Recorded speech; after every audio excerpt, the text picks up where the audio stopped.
we'll make a start. So good afternoon. I'd like to welcome you here today to this lunchtime webinar to launch the report Decent Work in Ireland, which was published jointly by the ESRI and the Irish Human Rights and Equality Commission earlier today. As you can see, I'm not Alan Barrett, Director of the ESRI, who was due to chair this event today. He sends his apologies as he can't attend, so I've stepped into his place. So my name is Anne Nolan, and I'm an Associate Research Professor in the Social Research Division at the ESRI, and I'm also Deputy Head of that division. So with me today, we have the report's authors, Fran McGinnity, Helen Russell, Ivan Pravalko, and Shannon Enright. And we're also really delighted to have Sinead Gibney, who's Chief Commissioner for Human Rights and Equality at the Irish Human Rights and Equality Commission, and she'll be giving some opening remarks in a few minutes. So the report that's been launched today is the 9th report published as part of the joint research programme between the ESRI and the Irish Human Rights and Equality Commission. And the research programme covers sort of broad areas of research on human rights and equality, and it started in 2017. So previous reports have covered a wide range of issues, including the experience of discrimination in the labour market and services, attitudes to immigrants and ethnic minority groups, including a list experiment report that was published last summer. Caring and unpaid work in Ireland, disability and discrimination, and inequality and discrimination in housing. This is the first monitoring report in the programme, and it'll be followed by a second monitoring report to be published later this summer, which will consider the issue of adequate housing. And as part of the work for this report on decent work, the research team consulted with 33 organisations, and Fran will give you more details on that. And I'm really delighted that many of them and their representatives are here to join us today. I suppose, given where we're all working from home, I have to mention the standard disclaimer in relation to the timing of the research and the COVID pandemic. So the report uses data that was collected prior to the pandemic, but I think it's important to make 2 points. I suppose, first of all, that it establishes a really important baseline with which we can monitor the extent to which different groups in society are achieving decent work across the dimensions and the indicators that are examined in the report. But also, I think more broadly, I think the experience over the last 15 months or so for all of us has led to much broader and sort of fundamental discussions around the nature of work and how we value work. And I suppose the supports that we put in place not only to ensure that people, have a job and a work that contributes to the economy and society, but also at a personal and individual level, enhances their own well-being and sense of purpose and identity. So we might discuss that towards the end. I've just got a couple of sort of practical issues to mention. This is a Zoom webinar, so please do submit your questions for the panelists in the Q&A function at the bottom of your screen, and we'll collate all of the questions and we'll pose them to the panelists then in the discussion section. We are recording this webinar as well, and the recording and the presentation slides will be available afterwards. We'll make them available both on our website and also on our YouTube channel. And there is a Twitter hashtag for the report and also this webinar and the sort of associated commentary, and that's decent work with a capital D and a capital W, all the one word. So that, I think, gets around the practicalities. So on to our next, my next task, which is it's a real great pleasure to welcome Sinead, who's Chief Commissioner for Human Rights and Equality at IREC, as I mentioned, who's going to deliver some opening remarks. And very briefly, Sinead, I think you took up your role last summer, and I believe this is the first joint report launch that you're giving opening remarks to. So we're really delighted to have you here, and we look forward to welcoming you to many more events and meetings, hopefully in person. But yeah, looking forward to hearing your remarks, Sinead. So over to you. Thanks so much, Anne, and for stepping in, and to the whole ESRI team for your great work on this report. Today's new research brought forward jointly by the Irish Human Rights and Equality Commission and the ESRI marks an important contribution in looking at decent work, and specifically in understanding how persistent employment inequality impacts specific groups in our society. The Commission explicitly in our strategy statement for 2019 to 2021 agreed to focus on advancing social economic rights and the social protection of families and individuals. Decent work is intrinsic to this, founding as it does on delivering adequate income, security in the workplace, and social protection for families, the freedom for people to organise, and the opportunity to participate in the decisions that affect our lives. This is a crucial moment as well for decent work. As Ireland moves carefully out of the pandemic, we are publishing this now to contribute to the evidence base on the need for a focus on decent work in Ireland and to bring attention to working conditions in Ireland's post-pandemic recovery and discussion on the future of work.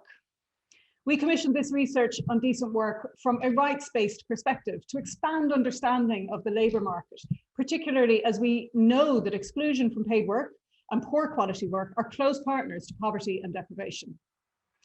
The Commission believes that the advancement of socioeconomic rights plays a fundamental role in creating a more just, inclusive, and sustainable society. Paid work for the majority of us is the means to having adequate financial resources to live, impacting our physical and mental health, our human dignity, and our sense of purpose. And yet, this research shows us that who we are matters, that our gender, our family status, our age, our ethnicity will today impact our experience of decent work. While socioeconomic rights, such as the right to decent work, are universal and apply to all working age adults, this report captures the different experiences of particular groups in Irish society, those who are at risk of being left out of the labour market. There is work to be done by government to ensure that decent work is prioritised to deliver adequate incomes, workplace security, social protection, and more recognition of the right to collectively bargain. I'm going to talk at a high level about the report findings, particularly as they relate to specific groups. I'm then going to mention three key considerations in achieving the right to work for everyone. I'll talk a little bit about why this report is really important now, and finally, I'll touch on our recommendations. So the report findings. A key learning from this report is that in order to adequately monitor socioeconomic rights in Ireland, there is an urgent need for robust and widespread disaggregated data in order to interrogate the state of equality in Ireland. Put simply, what we can't measure, we cannot change. Disaggregated equality data can, in essence, expose inequalities, which is the first step to understanding the problems that need to be tackled. And this is essential if we're going to ensure everyone's right to decent work in Ireland. It's really important to note, and the Commission hears this regularly in relation to the obligations of public bodies under the Public Sector Equality and Human Rights Duty, that public bodies can be reluctant to collect equality data over legal concerns.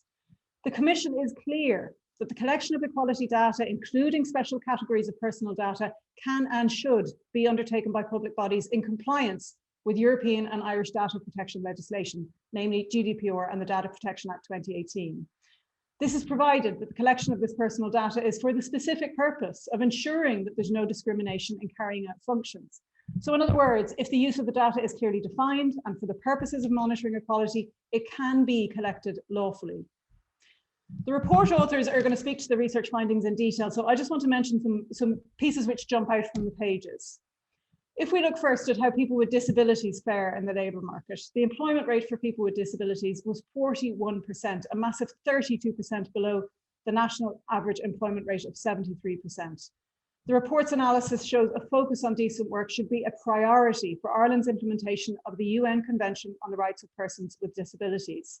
We as the Commission have a special role in monitoring Ireland's implementation of the CRPD, and will bring it into our ongoing work on the state's obligations.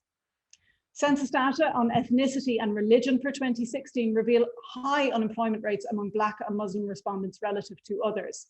But unemployment rates among Irish travellers at 80% were highest of all the groups measured. This research also makes clear that prejudice and discrimination are likely to play a significant role in accounting for that employment gap between travellers and non-travellers. The Joint Oireachtas Committee on Key Issues Affecting the Traveller Community looked recently specifically at employment and heard speakers again tackle this myth that travellers do not want to work, We need to move beyond such dated dogma and address actions to actively support travellers and Roma to secure decent work. We also see very clearly in this report that young workers have significantly less security and stability of work. 1/3 of younger workers had a temporary contract compared to 6% of those in the 25 to 64-year category.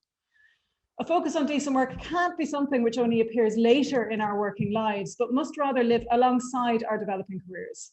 This is particularly important as we exit from COVID employment restrictions, as our latest CSO figures show 59% of people aged 15 to 24 were unemployed in March, and 64% of young women were unemployed, according to that same figures. So I'm going to move now to 3 key considerations that should be taken into account while trying to achieve the right to decent work for everyone. Firstly, while laws and policies relating to economic and social rights can contribute significantly to society, they may be designed or implemented in a way which fails to adequately provide for particular groups or sectors. And so we need effective and a targeted monitoring to do so. Secondly, the research presented clearly shows how there are many groups who are overlooked and underserved in the Irish labour market, including women, lone parents, young people, migrants, ethnic minorities, including travellers, and people with disabilities.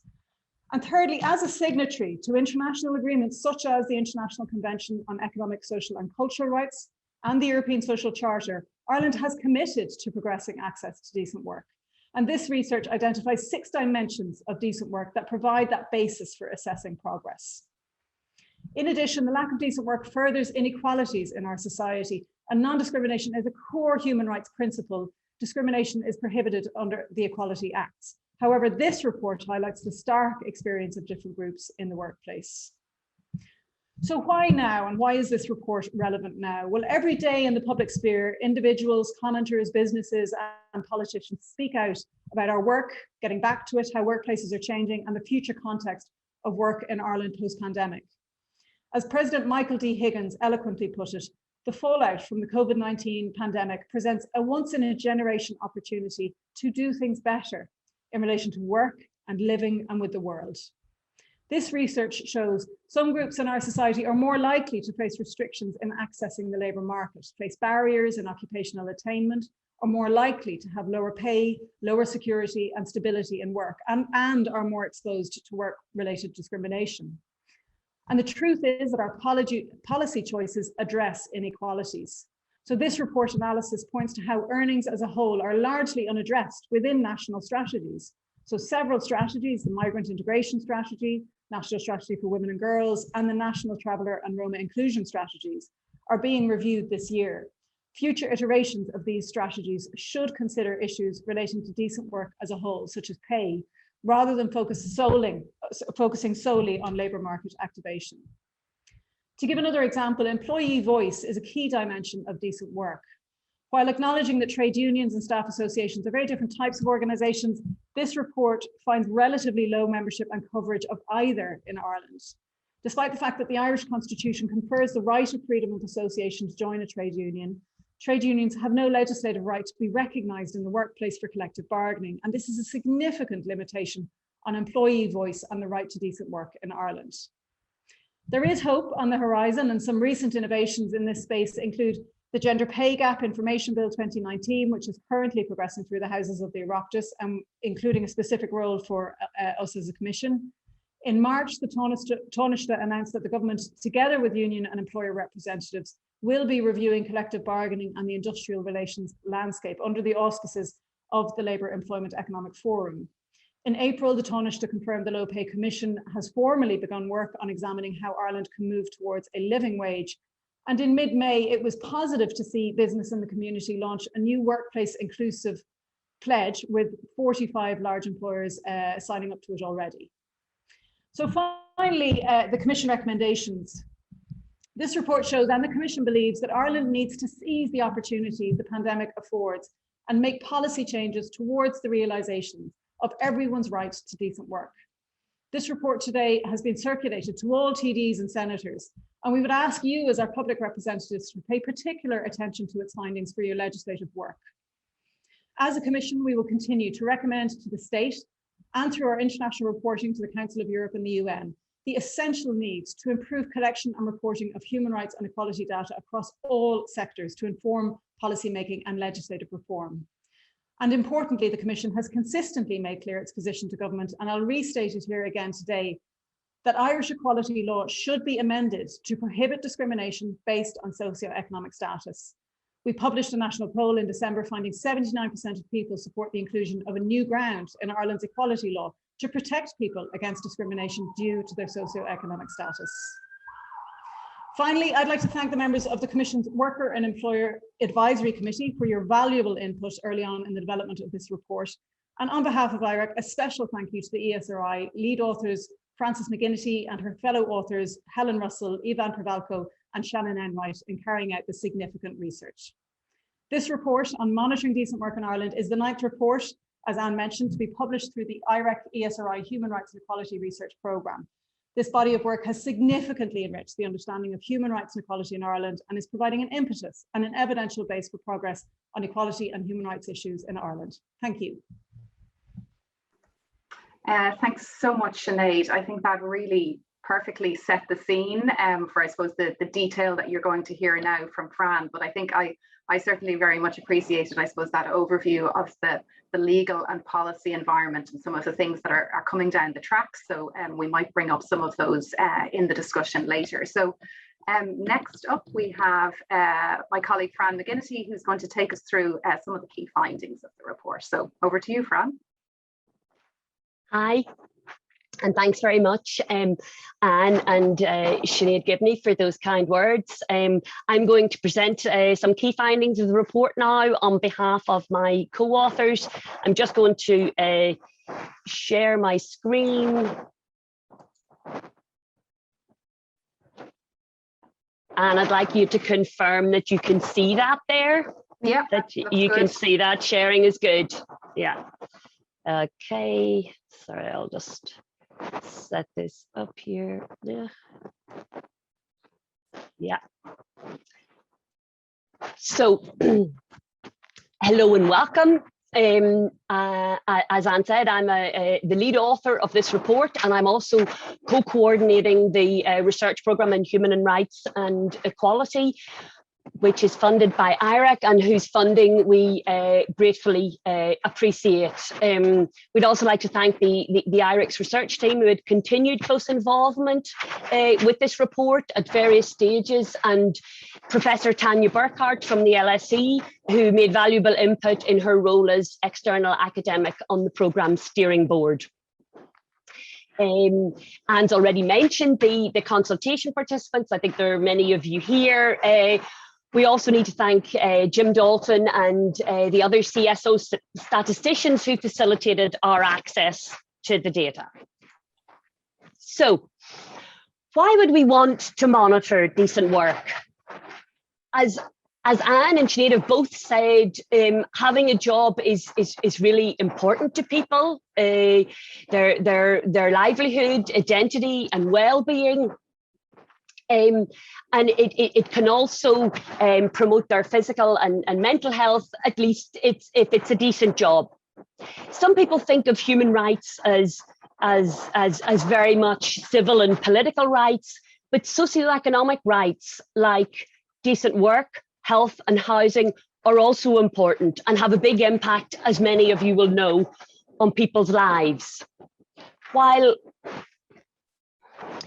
socioeconomic rights are universal in principle and apply to everyone, monitoring can be particularly important in understanding the experience of marginalised groups in society. So our aim in this report is to measure to what extent decent work is being fulfilled or not fulfilled for different groups. Further, a monitor like this, we can discover evidence gaps, where evidence gaps exist for certain groups, because as Sinead pointed out, what gets measured gets counted. And as Anne mentioned, note we wanted to establish differences. Pre-pandemic, we were interested in longer term trends, and note that any assessment of the pandemic, it'll be important to be informed by an understanding of the situation prior to the pandemic. There's been a lot of excellent work on the Irish labour market in Ireland, much of it by ESRI colleagues, but this report brings in a rights-based perspective. So what's a rights-based perspective? Fran, can I just interrupt you 1 second? There's some interference on your mic. If you could, if you could just do that for the rest of it, that might help. Is that? Oh, still a bit there. Is that better? It might be a scarf, I wonder, Fran. Oh yeah, okay, right, scarf off. Is that better? Yes. It was the scarf. Sorry, apologies for that. Yes, decent work in international standards. You know, Ireland has signed up to 7 of the key UN instruments, and one of the primary ones here is the UN International Convention on Economic, Social and Cultural Rights that Ireland ratified in 1989. Decent work is really prominent, as you might imagine, in this. Their definition of decent work mentions working conditions, safety, remuneration, respect for physical and mental integrity of the worker, and their well-being. The other UN instruments, such as the Ireland has ratified focus on equal rights for certain groups like women, those with disabilities, racial minorities, and as Sinead said, Ireland has also ratified the European Social Charter. Under human rights agreements, there's an obligation in the state to commit to a progressive realisation of these rights. The human rights approach also commits to non-discrimination. There's a sense of minimum core obligations, and this is what this is what we're concerned about. So what did we do then when we were developing a monitor of decent work? We first considered a range of international measurement frameworks, you know, from the ILO, from the OECD, the European Foundation for Working and Living Conditions, European Trade Union Institute. Some of these focused on job quality, but not access to work. Some of them focused more on the experience of work pressure, motivation, job control. Some used indices, some, a decent work index, some individual measures. As you'll see, we move away from the individual index idea, as these tend to be less transparent, but we can pick that up again in the discussion. So based on these international frameworks, we drew up a long list. 33 is the number in my head of indicators and dimensions, and then we consulted stakeholders in Ireland, 33 stakeholder organisations, to get their perspectives on decent work and suitable indicators for Ireland, because we're trying to apply these international guidelines, these international treaties, and see how they would work for Ireland. The stakeholder discussion highlighted how what people value in a job really differs for different people. And this makes it challenging to fix dimensions of work and what we're going to measure and what we're going to value.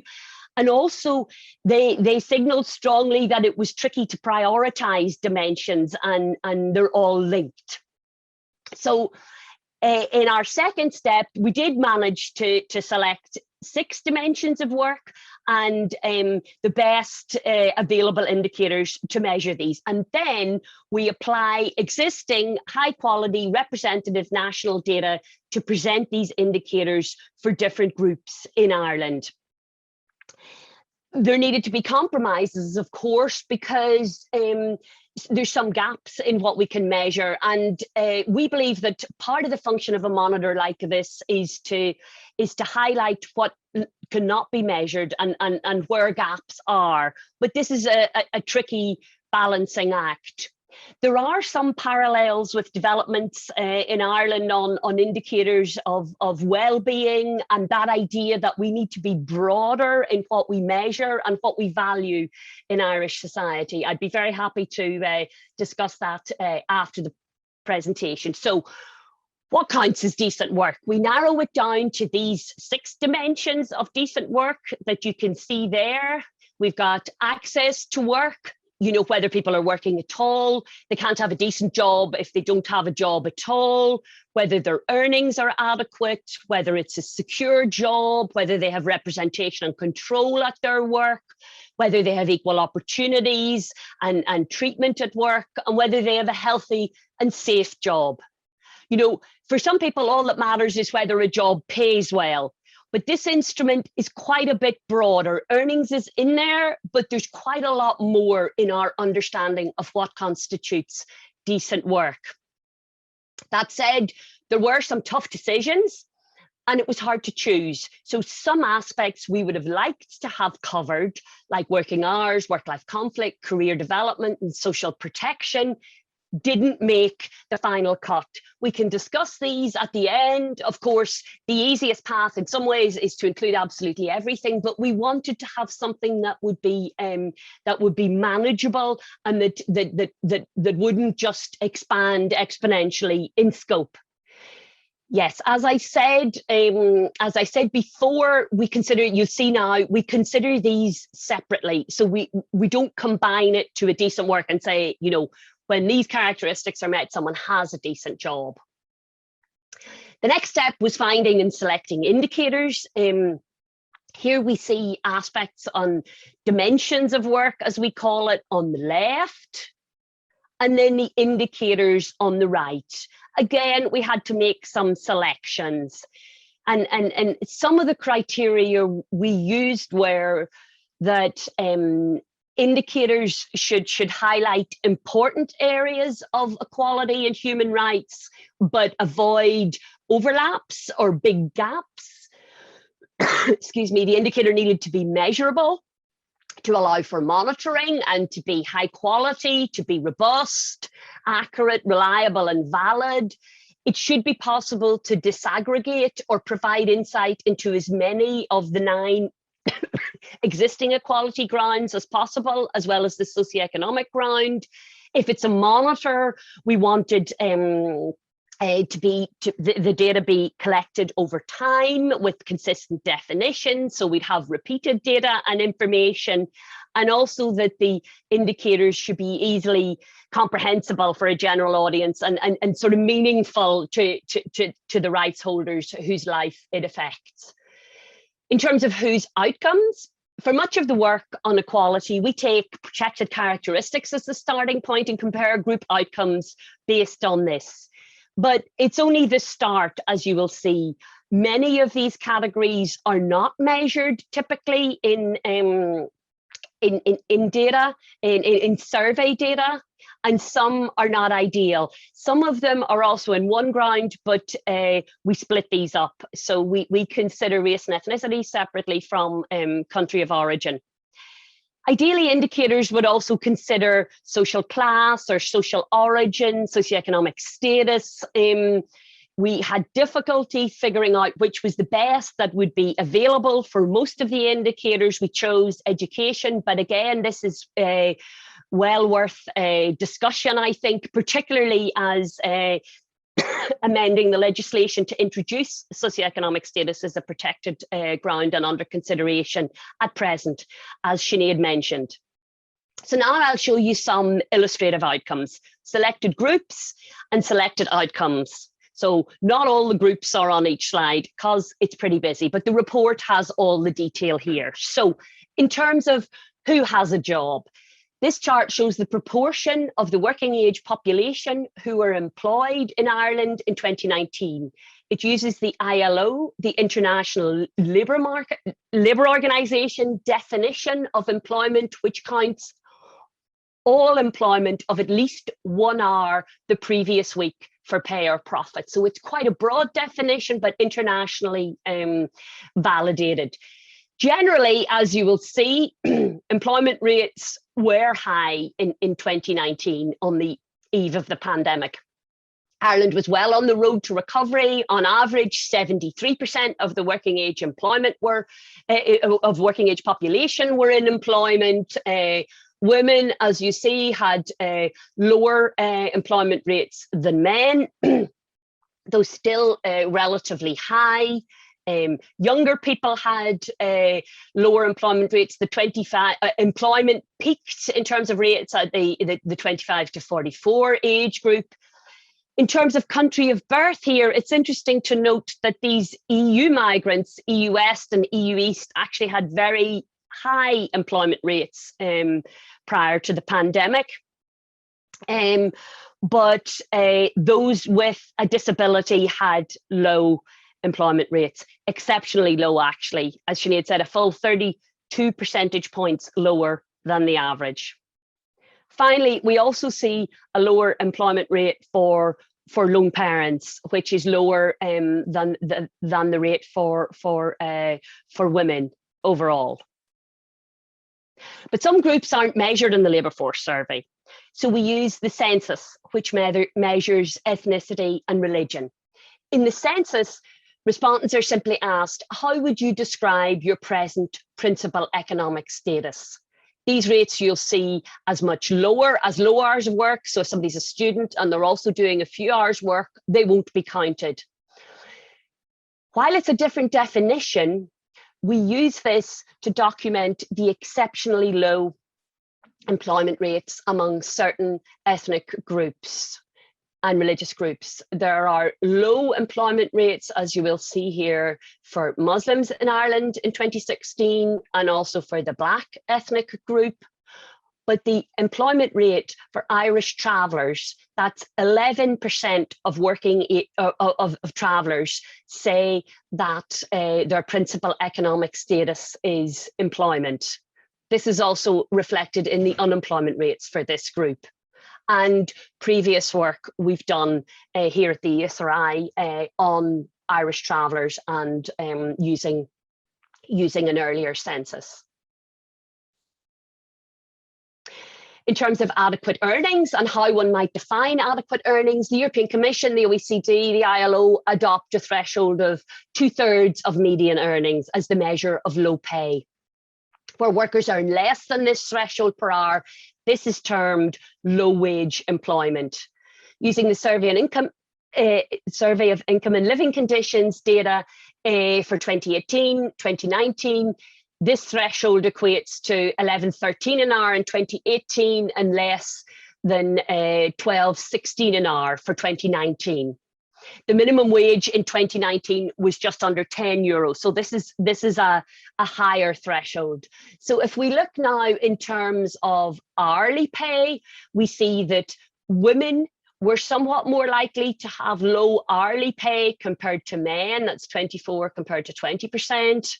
Overall, it's just over a fifth of the of employees have low pay. Young people have exceptionally high rates of low pay, as do lone parents and EU East migrants. We also look at low weekly pay, which brings in hours of work. The patterns are broadly similar here, though the gender differences are markedly larger. There's 1/3 of women earning less than 2/3 of weekly pay compared to 20% of men. Other patterns are similar. We also checked results using an alternative measure, the national living wage. Sinead mentioned this. The National Living Wage Technical Group sets out to establish an hourly wage that should provide employees with sufficient income to achieve an agreed acceptable minimum standard of living.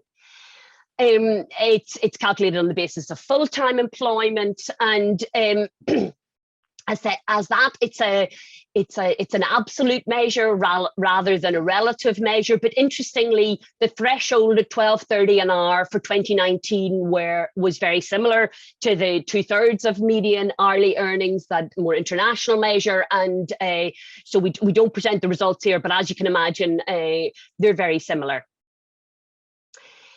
We look at trade union staff association membership. So the idea here is to capture representation or a forum for worker concerns. One issue, as you'll see in the measure on the labour force survey, is these two are combined, though they're actually quite different. Women report higher rates, as do older workers, Irish. It's very low among EU migrants, higher among those with a disability and those with a third level education. In terms of temporary work, this measure considered as a measure of sort of stability and security. It asks, its responses to the question, is your job a permanent one or is it temporary in some way? So this measure doesn't pick up feelings of insecurity among workers with a permanent contract, which are not uncommon.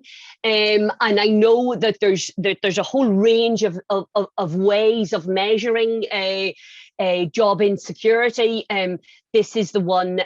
This is the one that we use. As you'll see, the temporary work is generally lower in Ireland, particularly among the over 25s, where it's 5%. It's exceptionally high among those under 25, where 1/3 of them are on a temporary contract. Do you know, it's, for some, this may be a bridge into a permanent contract, into a secure job, but for others, it may be a trap. Also, those with no third level education are more likely to have a temporary contract. So education has a protective effect here. In terms of the experience of discrimination, this is the final outcome I'm going to present. People were asked in 2019, have you personally felt discriminated against in the workplace? What were the responses? Overall, around 7% of those who had been in the workplace in the 2 years prior to the survey reported experiencing discrimination. This could be bullying, harassment in terms of working conditions, promotion, pay, and others. Women were more likely to experience discrimination in the workplace. We found this before using multiple previous surveys of this kind that the CSO fielded, and in particular, those from other ethnic backgrounds. 20% of them reported workplace discrimination compared to 7% of those with a white ethnic background. It's also higher among those of another religion and another nationality. Just on the ethnic background, the numbers were too small to distinguish different groups here, different ethnic groups. But we know from previous work that the Black ethnic group experience much higher rates of discrimination than the Asian group, for example. And this is very relevant to the work of the current work of the Anti-Racism Committee. Okay, now you've heard what we do know. I've got to tell you about some things we don't know. What gets counted counts. We obviously can't measure everything, but what gets measured really affects what we can say about group differences, at least if we try to be representative. In terms of the data on work, we know very little about informal work, although we know protections for informal work are really very low. We know very little on unpaid work in the home, though the pandemic has really shone a light on unpaid work. I suppose if you're in the business of looking at vulnerable groups in the labour market, here in the informal work section, some of the action may be on the edges of the labour market. There's a general lack of data on working conditions in Ireland and how people experience their jobs in terms of the pressure they're under, work-family conflict, how satisfied they are with their jobs. And for very many indicators, we don't know about religion, ethnicity, apart from on the census. Gender identity and sexual orientation were measured on that experience of discrimination survey, but the numbers are so small, we can't report. Social origin is also important. Advantage and disadvantage is passed down through generations. Growing up in Ireland has data on parents, but most surveys don't. So in terms of takeaways, I think it's fair to say in 2019, pre-pandemic employment rates were high for most groups in Ireland, with very notable exceptions. Some groups tend to have less access to decent work: younger workers, East European migrants, those with a disability, and lone parents. And as Anne previously said, the COVID pandemic has seriously affected employment in Ireland. We know from previous evidence that younger workers and East European nationals are particularly affected, but the full effect will be seen as supports are withdrawn. What the COVID pandemic does highlight, I guess, is that new issues can emerge, like the ability for a job to be done from home, for example, which is recorded but wasn't a major issue in 2019.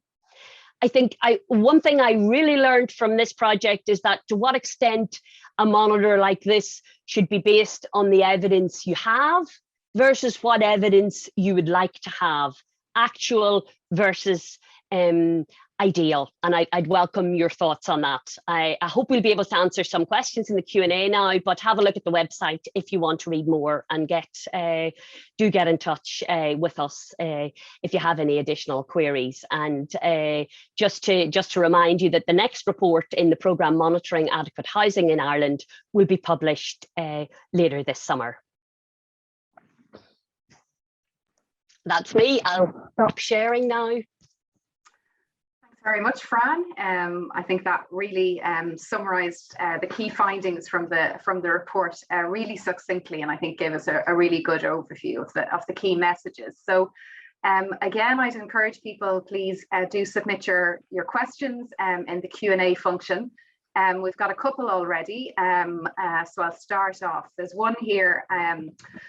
And I suppose it's getting at the issue around temporary employment. So I'll read out the question. Has there been any insights on solo self-employed workers, contract workers, freelancers, etc.? So either Fran or Helen, or the other Shannon or Ivan, if you want to take that one. Hi. Yes, we didn't focus on freelancers in this report. It was people on temporary contracts was the measure we used. We know from previous work by ESRI colleagues on contingent employment, Seamus McGuinness et al., that suggest that those that freelancers and that's a growing segment in Ireland. That also it tends to be a slightly different profile. It's often people from a professional background, and they can be a little bit older. It's not what we're tending to see here in the temporary contracts, that it's younger people. I don't know if any of the my other authors want to add anything there.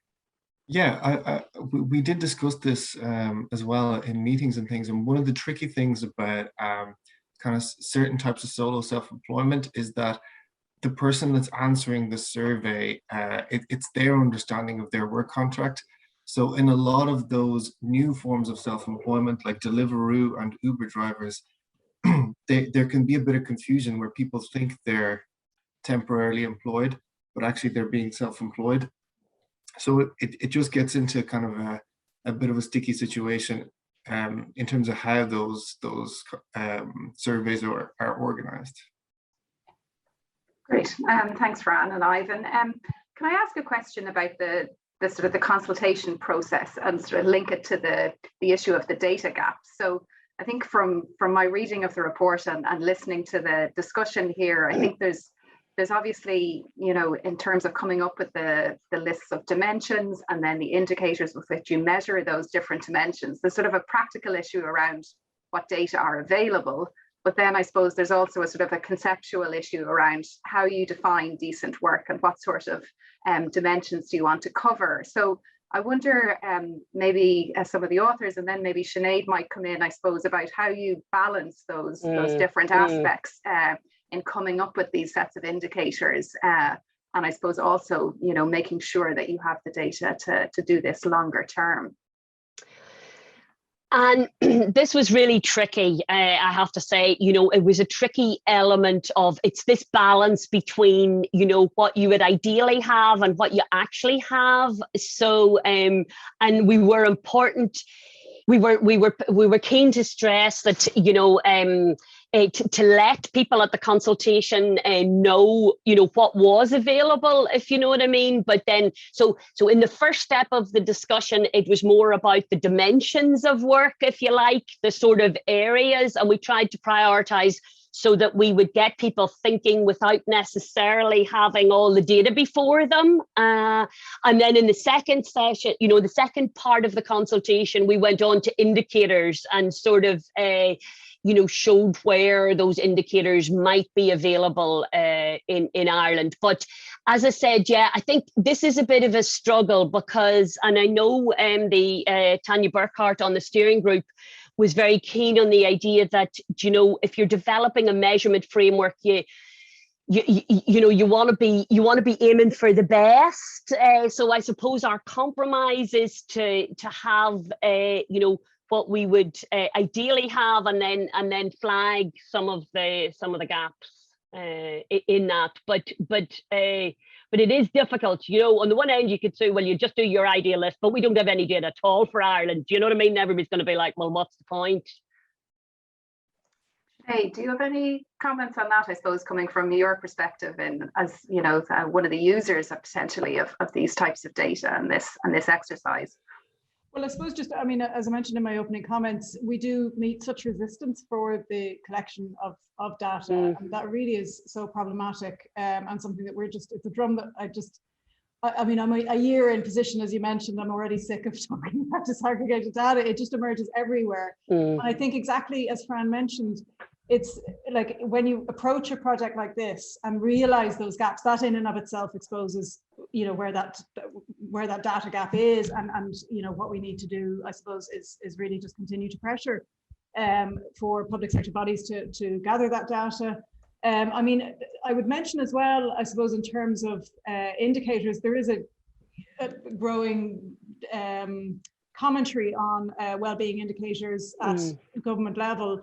And I think it's really important to position them very solidly in terms of the outcomes that they're trying to achieve, because this is, an opportunity to move beyond what we traditionally measure as a society. And again, just emphasizing that this is the right time to do it at a point when we're emerging out of a crisis where, solidarity has been enhanced, where people have seen inequalities in their life that they haven't seen it before. It's the right time, I believe, to start thinking differently about how we measure progress in society, how we measure well-being across society, and I think it's a real opportunity to do that.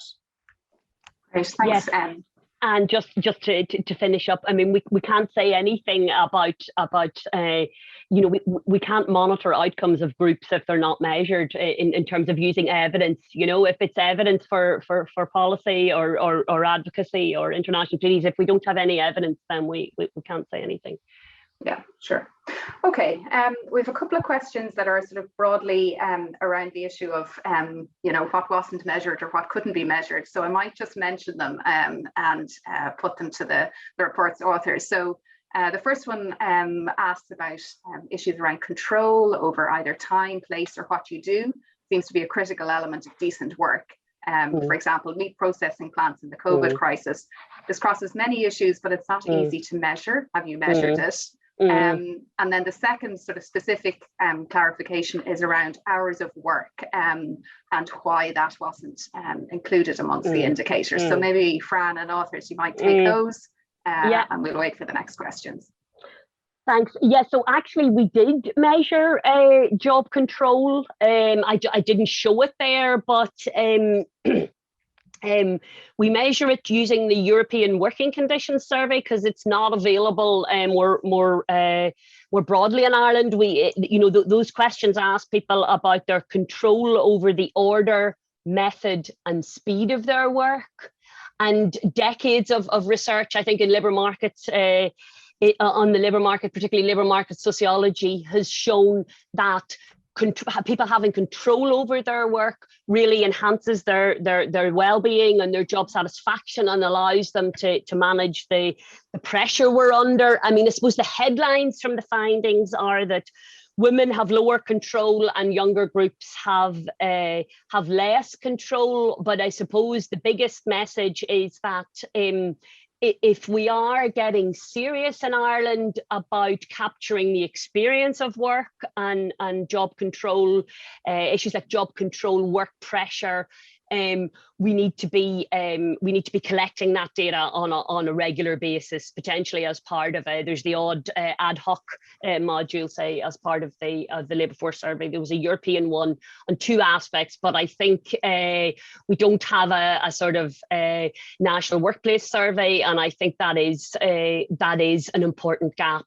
The other question was on working hours. Yeah, this was one we really struggled with, and was a contender up to, you know, a final. I think one of the challenges with working time is that, you know, for some people, it's having too much work and really long working hours. You know, for some people, it's having too little. They'd like to work more.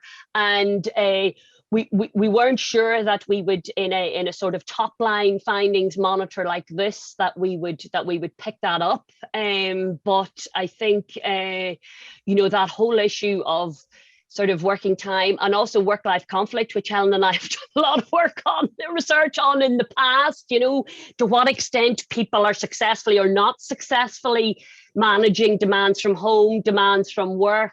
You know, it's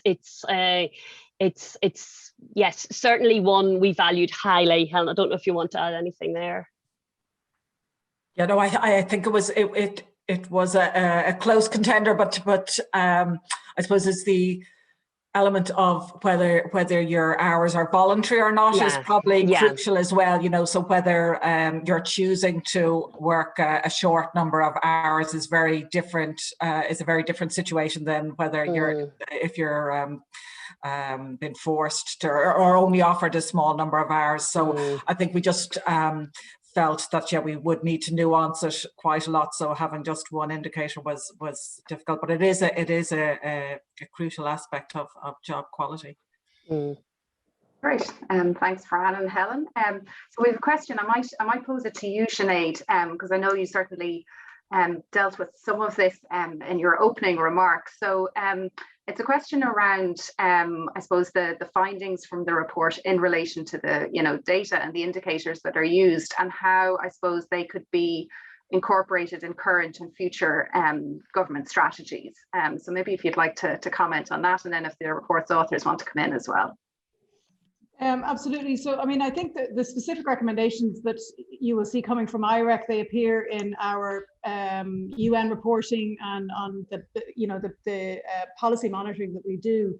And I mean, we do it, I suppose, in relation to specific areas. So this morning I was talking at a Department of Children event on the CRC. It was a consultation, and we spoke specifically about that as regards the National Children's Strategy, the BOBF, the Better Outcomes, Brighter Futures, and specific recommendations around that. So I think, you know, it is about applying it in those different ways. Yeah. I mean, the other area I would mention here is the Public Sector Equality and Human Rights Duty, which is the obligation on all public sector bodies to assess, address and report on the human rights and equality elements of their work as regards employment, service provision and the very functions of their work.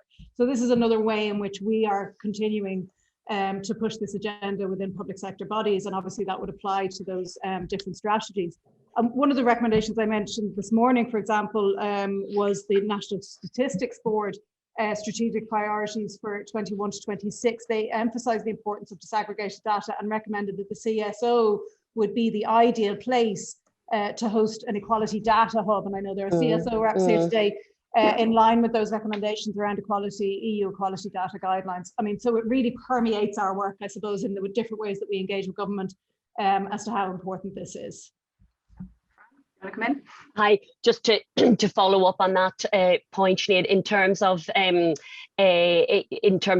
Equality Data Hub, there are, you know, there's some developments there. As part of equality budgeting, there was an equality data audit that the CSO conducted last year. So they're beginning to audit. That's mainly administrative data, you know, large administrative data, which of course is, you know, there's limits in what you can can say with what we would call in research terms administrative data. That's, you know, like the primary school online database and health records and everything. But, you know, if you're interested in marginalized and vulnerable groups and how they're accessing services or performing, you know, having data on the sort of whole population is really valuable.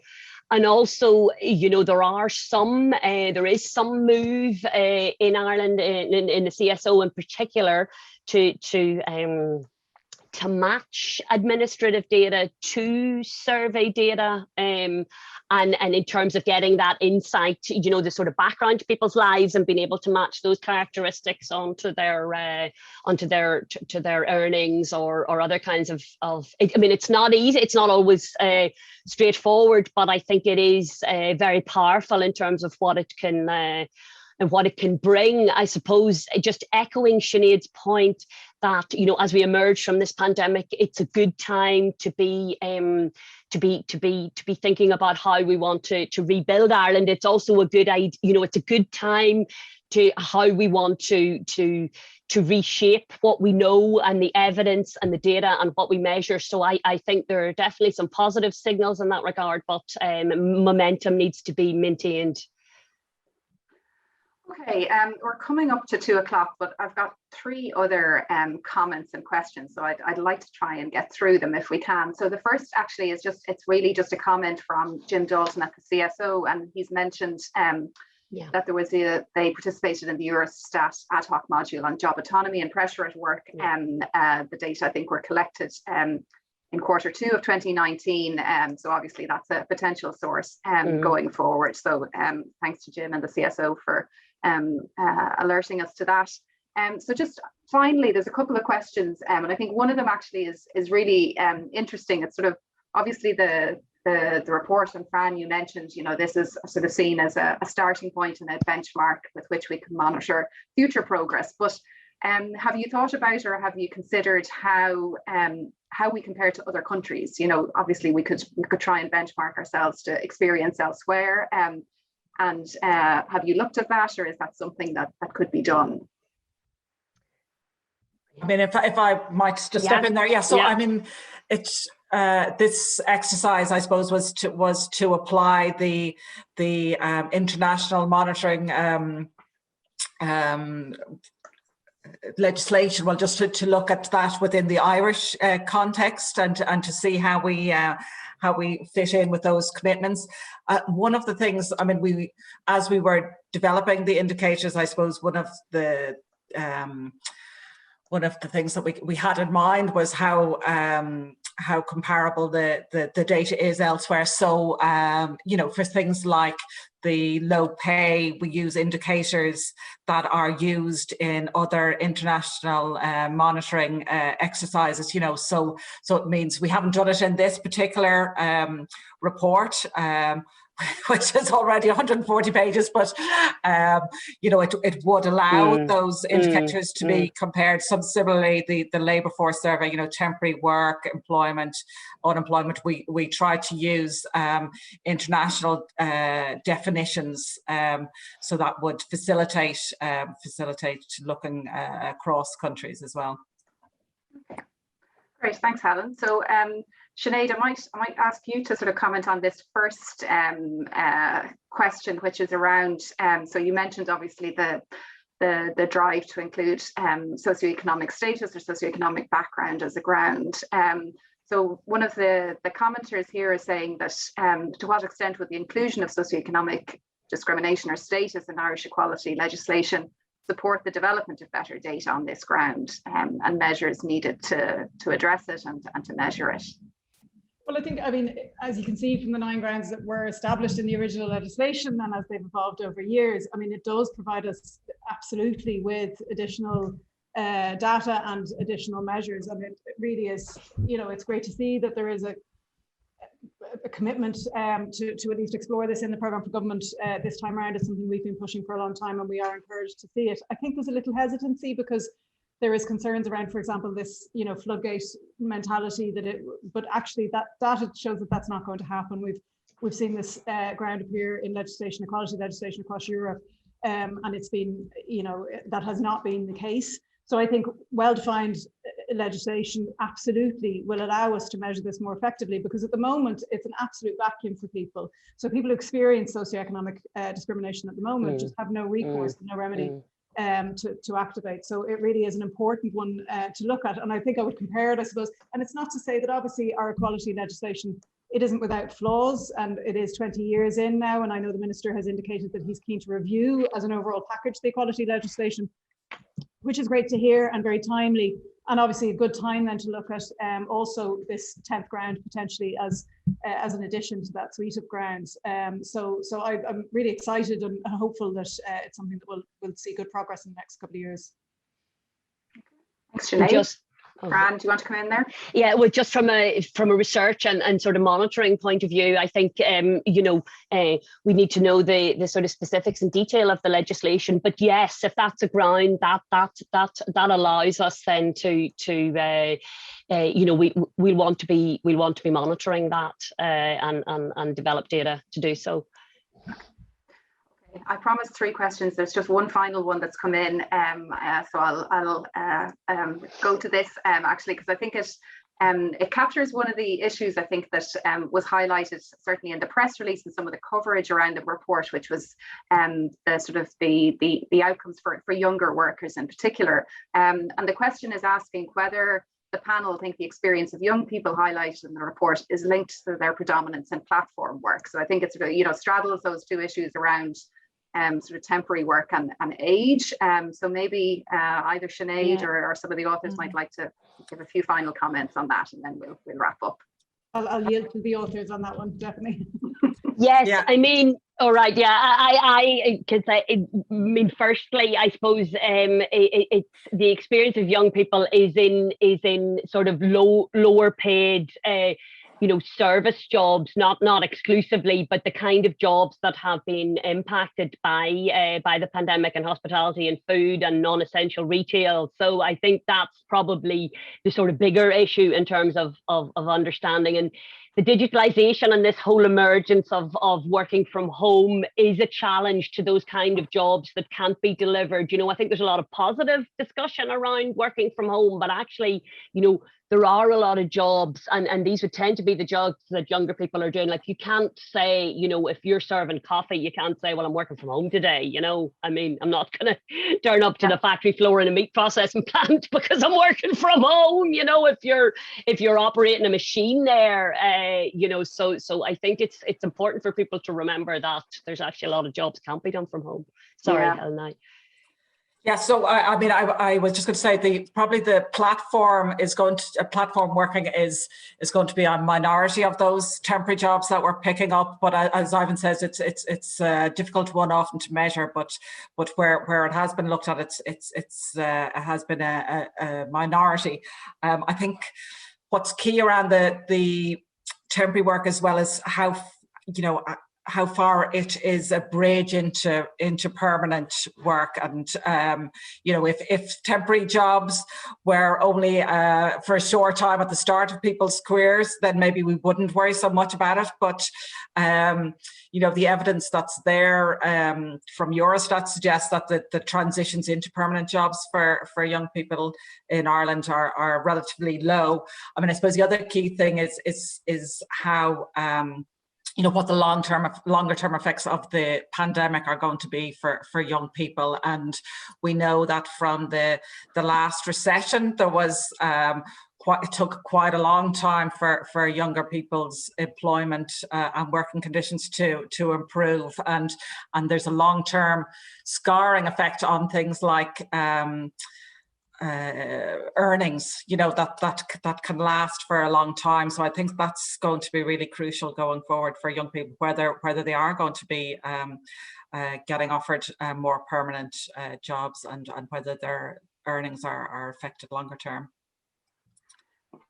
Absolutely. Thanks, Helen. I think that's ended on a really, well, not necessarily a good note, but certainly a challenging note, I think, for all of us, given where we are at the moment. So we're just past 2 o'clock, so apologies for running over very slightly. Please do get in touch with the authors if you've further comments or you'd like to follow up with any other issues. So finally, I'd just like to thank everybody for attending and for the really constructive, I think, and engaging discussion that we've had. I'd like to thank my panelists, so the report authors, Fran, Helen, Ivan, and Shannon. I'd also like to thank Sinead for coming along and giving the opening remarks. And finally, I'd like to thank the Irish Human Rights and Equality Commission for funding this research programme and for the ongoing collaboration over the last number of years. So with that, I wish you all a very good afternoon, and we do hope to see you again at some future ESRI events. So goodbye.